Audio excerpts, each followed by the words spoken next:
Tag TV brings you daily news bulletin from India. Breaking news and views from India. You're watching South Asia Newsline, and here are the top stories we are tracking for you on Thursday, the 6th of March. PM Modi calls for year-round tourism in Uttarakhand, showcasing its untapped potential. Pakistan rises to second in Global Terrorism Index. And 8 Nepal deportees from US arrive in Kathmandu.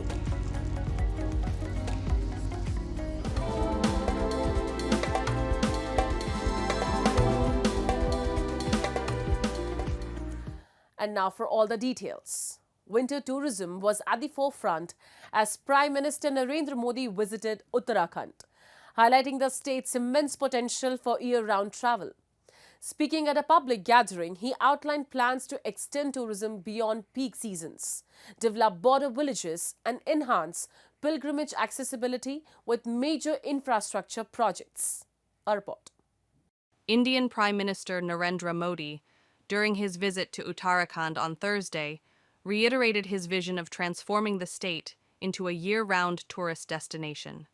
He offered prayers at the winter seat of Ma Ganga in Mukwa and emphasized the potential of Uttarakhand's breathtaking landscapes to attract visitors beyond the traditional peak seasons.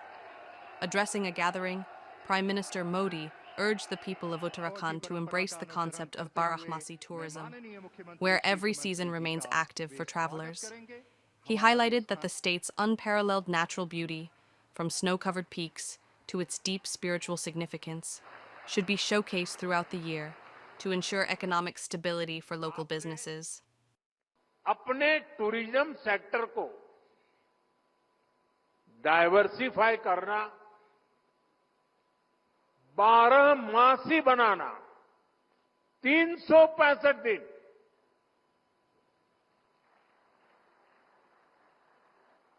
ये उत्तराखंड के लिए बहुत जरूरी है। मैं चाहता हूं कि उत्तराखंड में कोई भी सीजन हो, कोई भी सीजन ऑफ सीजन ना हो। Prime Minister Modi also spoke about the government's ongoing efforts to rehabilitate villages evacuated during the 1962 India-China War. 2 such villages in Uttarkashi are now being developed as major tourist hubs under the Vibrant Village program. These are not the last villages, they are our first villages, he asserted, emphasizing the need for border area development. Praising the double-engine government of Uttarakhand, PM Modi highlighted key infrastructure projects, including the Kedarnath and Hemkund ropeway projects.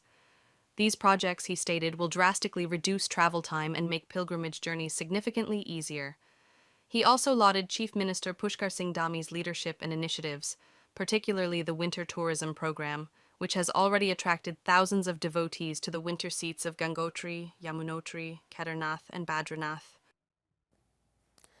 Indian Foreign Minister S. Jaishankar on Wednesday called for the unification of Jammu and Kashmir, stating that the conflict in the region will be resolved once Pakistan returns the stolen part of the territory.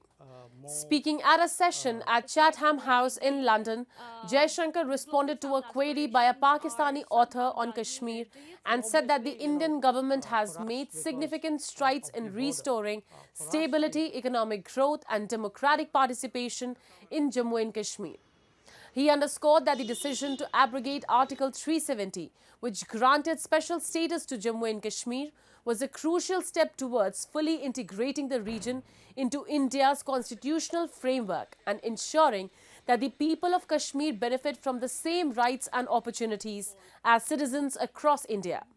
Jaishankar asserted that India is now only waiting for the return of the stolen part of Kashmir, which is under illegal Pakistani occupation. When that's done, I assure you Kashmir is solved, Jaishankar added. On Kashmir, actually we have done, I think, a good job solving most of it. I think removing Article 370 was step number one. then restoring growth and economic activity and social justice in Kashmir was step number 2. Holding elections, which were done with a very high turnout, was step number 3. I think the part we are waiting for is the return of the stolen part of Kashmir, which is on the under illegal Pakistani occupation. When that's done, I assure you, Kashmir solved. Talking about China, the Indian Foreign Minister said that while India wants a stable relationship with Beijing, it must be a mutually respectful one, emphasizing that New Delhi's interests must be recognized. Jaishankar noted that for over 40 years, peace and tranquility along the border were considered essential for bilateral ties to flourish. However, he pointed out that China's actions along the line of actual control in 2020 disrupted this understanding. He acknowledged that progress has since been made in resolving urgent issues, including the disengagement of frontline troops in October 2024. High-level engagements, including a meeting between Prime Minister Narendra Modi and Chinese President Xi Jinping in Kazan, as well as discussions between Jaishankar and Foreign Minister Wang Yi, have contributed to improving diplomatic ties. Calling ties between New Delhi and Beijing unique, he acknowledged that while certain issues remain unresolved, India remains committed to a relationship built on mutual respect and recognition of each other's concerns. Pakistan has ranked as the second most terrorism-affected country in the world, according to the latest Global Terrorism Index, exposing Islamabad's failure to curb extremist violence. Terrorism-related deaths surged by 45% in 2024, reaching 1,081, the largest year-on-year increase in a decade. Terrorist attacks more than doubled from 517 in 2023 to 1,099 in 2024, crossing 1,000 incidents for the first time since the index inception. The GTI squarely links Pakistan's escalating crisis to the Taliban's return to power in Afghanistan, stating militant groups operating from Afghanistan have intensified their attacks, particularly along the Pakistan-Afghanistan border. The Tehreek-e-Taliban Pakistan remains the deadliest terror outfit, responsible for 52% of all terrorism-related deaths, followed by Baloch separatist groups like the Balochistan Liberation Army and Balochistan Liberation Front. In an attempt to control the situation, Pakistan has launched counter-terrorism initiatives such as Operation Azm-e-Ishtihkam, but the report suggests that these efforts have done little to curb extremist violence.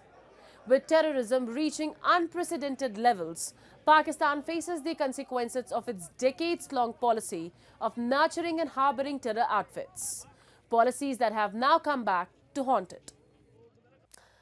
A new travel ban by President Donald Trump could bar people from Afghanistan and Pakistan from entering the US as early as next week, according to a report by news agency Reuters on Thursday.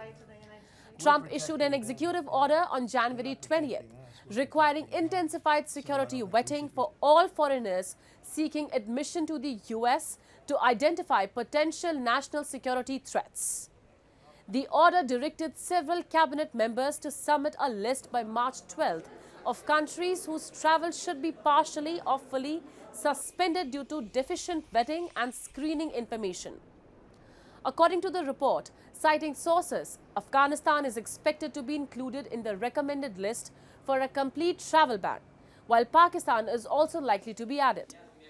The ban could affect tens of thousands of Afghans who have been cleared for resettlement in the US as refugees or through special immigrant visas, as they face the threat of the Taliban retribution for assisting the US during its 20-year war in Afghanistan.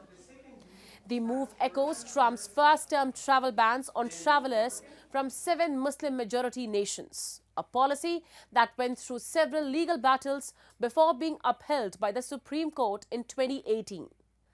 Former President Joe Biden repealed the ban in 2021, calling it a stain on our national conscience. The Sri Lankan government on Wednesday urged India to take concrete steps to resolve the long-standing fishermen dispute between the two nations, emphasizing its adverse impact on northern Sri Lankan communities. Addressing Parliament, Sri Lanka's Minister for Transport, Highways, Ports and Civil Aviation, Bimal Ratnaike, called on both the Indian central government and the Tamil Nadu administration to prevent Indian fishermen from straying into Sri Lankan waters. Emphasizing that the livelihoods of northern Sri Lankan communities depend on fishing, Ratnaike urged India to ensure that their means of survival is not jeopardized. While acknowledging India's various forms of assistance to Sri Lanka, including support during the LTTE insurgency, he questioned the sincerity of past aid if India fails to address the ongoing fishing conflict. His remarks comes just weeks ahead of Indian Prime Minister Narendra Modi's anticipated visit to Sri Lanka. According to local media reports, Modi's fourth visit to Colombo is expected in the first week of April, during which he and Sri Lankan President Anura Kumara Dissanayake are likely to discuss the fishing dispute along with other bilateral issues. Kathmandu witnessed the return of 8 Nepali nationals on Wednesday after being deported from the United States under President Donald Trump's executive order targeting illegal immigrants. The group arrived at Tribhuvan International Airport aboard a Gryphon Air Gulfstream chartered aircraft from Southern Hemisphere via Albania. This marks the first time Nepali deportees have been flown back on a chartered flight. Previously, 27 Nepalis had been expelled through regular international flights. According to Nepal Civil Aviation Authority, the deported individuals included those residing illegally and others accused of immigration violations.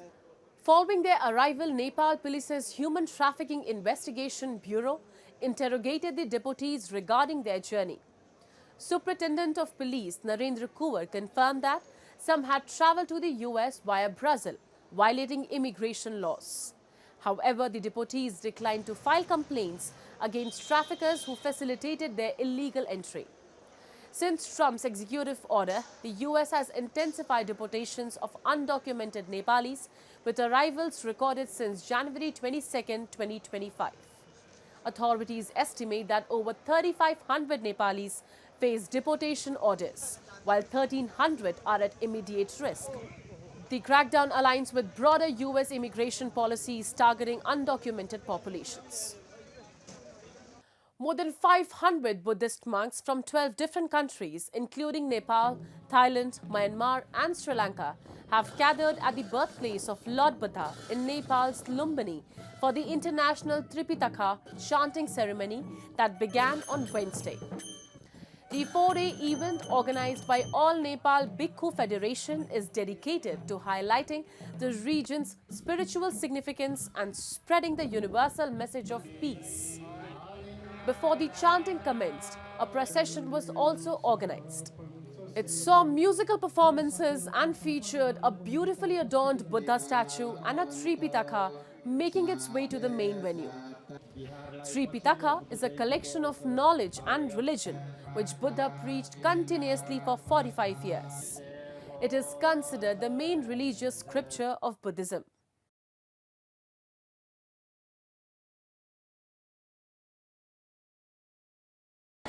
This event is significantly important to the world today. By chanting Lord Buddha's teaching, the event will help spread Buddhism globally, and a number of people can learn and be inspired.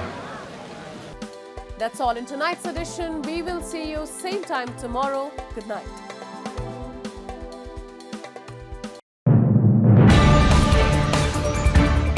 Tag TV brings you daily news bulletin from India. Breaking news and views from India.